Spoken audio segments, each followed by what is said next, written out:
बिस्मिल्लाहिर्रहमानिर्रहीम। अस्सलाम वालेकुम। This is Numan Arif. Contact number note कीजिएगा +923233667717। DH कोटा से रिलेटेड एक वीडियो के साथ आपके सामने हाज़िर हूँ। इस वीडियो में डिस्कस करेंगे, जैसे कि आपके इल्म में है, हम लोग डेली फाइल रेट्स वगैरह और कोटा से रिलेटेड जो अपडेट्स हैं वो आपसे शेयर करते रहते हैं।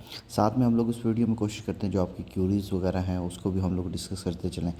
एक सबसे जो ज़रूरी चीज़ जो क्यूरी देखने में नज़र आ रही है, ख़ास तौर पे DH कोयटा में बाइंग के हवाले से ही है कि आइदर सेकंड बैलेट और बारकोड, इन फाइल्स में डिफरेंस वगैरह क्या है, और ओपन एफिडेविट का रेट जो है वो ज़्यादा क्यों है।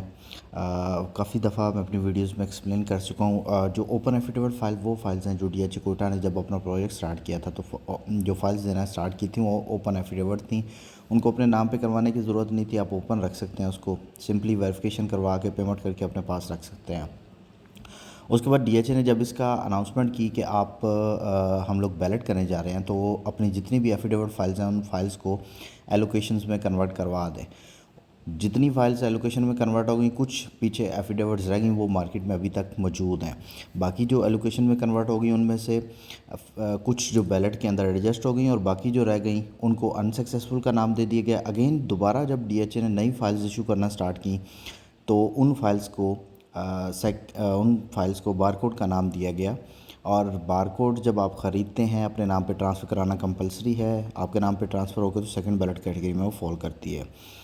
बारकोड की बाइंग के ऊपर आपको 1,33,500 रुपये ट्रांसफ़र एक्सपेंस है। सेलिंग के ऊपर कोई टैक्स नहीं है। जबकि सेकंड बैलेट की आप बाई करेंगे तब भी आपको 1,33,500 और सेलिंग के ऊपर जो है वो तकरीबन 1,03,000 रुपये टैक्स देना पड़ता है। आज हम लोग ब्लॉक वाइज भी डिस्कस करते चलेंगे। जो क्यूरी अर्ली बर्ड्स के हवाले से रेजिडेंशियल प्लॉट्स की काफ़ी ज़्यादा क्यूरीज आई हैं। सेक्टर A1, A2, A3 के हवाले से हम लोग इसको डिस्कस करते चलेंगे। सबसे पहले अगर सेक्टर A1 को देखा जाए, यहाँ पे 1 कनाल और 2 कनाल की कटिंग है। 1 कनाल का प्लॉट जो है वो तकरीबन मिनिमम आपको 72 लाख रुपीज़ से लेके कोई तकरीबन 1,62 लाख रुपए की रेंज तक ये प्लॉट्स जाते हैं। और अगर 2 कनाल की बात की जाए, वो तकरीबन 2,15 लाख रुपए की रेंज से लेके तकरीबन 2,55-60 लाख रुपए की रेंज तक ये रेंज आती है A1 सेक्टर के अंदर। A2 सेक्टर में जाते हैं तो 1 कनाल की कटिंग ही है। यहाँ पे अराउंड कोई 75 से लेके कोई 1,75 लाख रुपए की रेंज तक आपको A2 के अंदर भी 1 कनाल का प्लॉट मिल जाता है। सेक्टर A3 की अगर देखें तो यहाँ पे 1 कनाल और 2 कनाल की कटिंग है। 1 कनाल का प्लॉट को तकरीबन आपको यहाँ पे 65 से 68 लाख रुपए की रेंज से लेके 1,60 लाख रुपए की रेंज तक यहाँ पे 1 कनाल का प्लॉट देखने में मिल रहा है।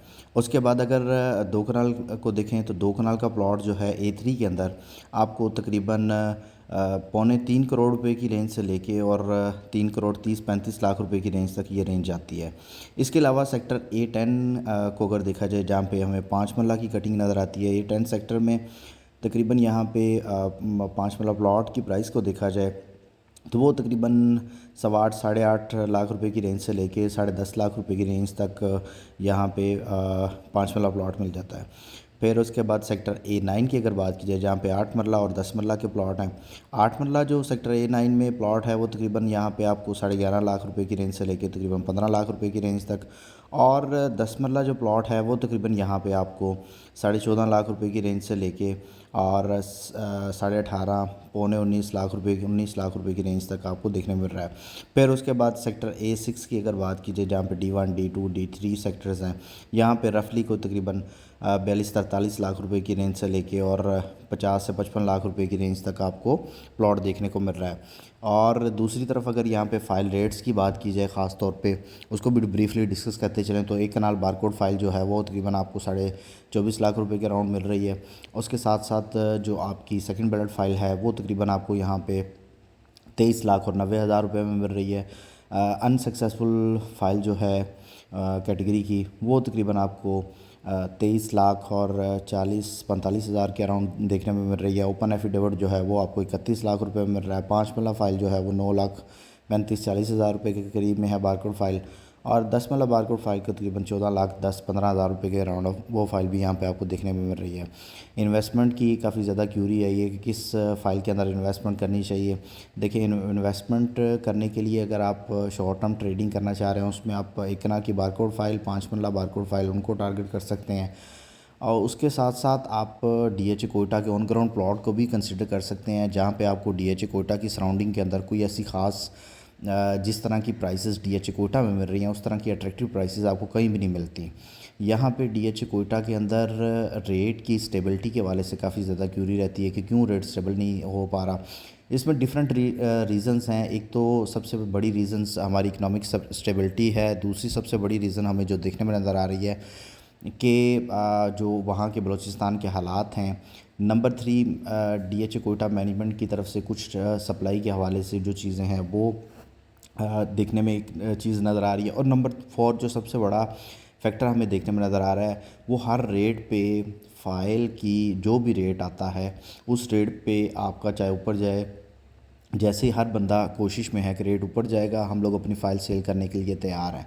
यानी कि हर रेट पे सेलर की अवेलेबिलिटी का हो जाना, ये जो सेलिंग का प्रेशर है उस प्रेशर की वजह से जैसे ही को मार्केट में पॉजिटिविटी आती है तो वो रेट भी दोबारा गिर जाता है। इसी तरह इकनॉमिक कंडीशन आपके सामने है। जिस तरह अब 7E गवर्नमेंट की तरफ से तो अभी इम्प्लीमेंटेशन नहीं हुई, अदालत की तरफ से उसका रिलीफ मिला है। इसी तरह बजट के अंदर यही एक्सपेक्ट किया जा रहा है कि आपको टैक्सेस के हवाले से बाइंग और सेलिंग के ऊपर 236C और जो 236K है उस हवाले से कोई रिलीफ मिलेगा तो इंशाल्लाह DHA कोटा की मार्केट में अगेन हमें उसी तरह की ही तेज़ी देखने में नज़र आई थी जो आएगी जो कि पहले थी।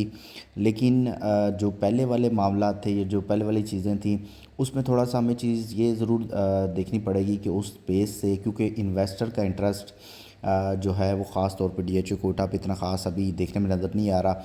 आइदर कि वो आगे वाले टाइम में अगेन वो जो ट्रस्ट है वो दोबारा वापस आता है या नहीं, ये सारी चीज़ें with the passage of time हमें क्लियर होती हुई नज़र आएंगी। व्यूअर्स, मज़ीद DHA कोटा के वाले से आपको क्यूरी हो, कोई बाइंग सेलिंग करना चाह रहा हूँ, स्क्रीन पर नंबर शो होगा, उस पर कॉन्टैक्ट कर सकते हैं। हमारे चैनल को लाइक करें, सब्सक्राइब करें, वीडियो को शेयर करें ताकि इस तरह की मज़ीद इन्फॉर्मेटिव वीडियोज़ आप तक पहुँच रहें। अगली वीडियो तक अपना ख्याल रखिएगा। फ़ी अमानिल्लाह।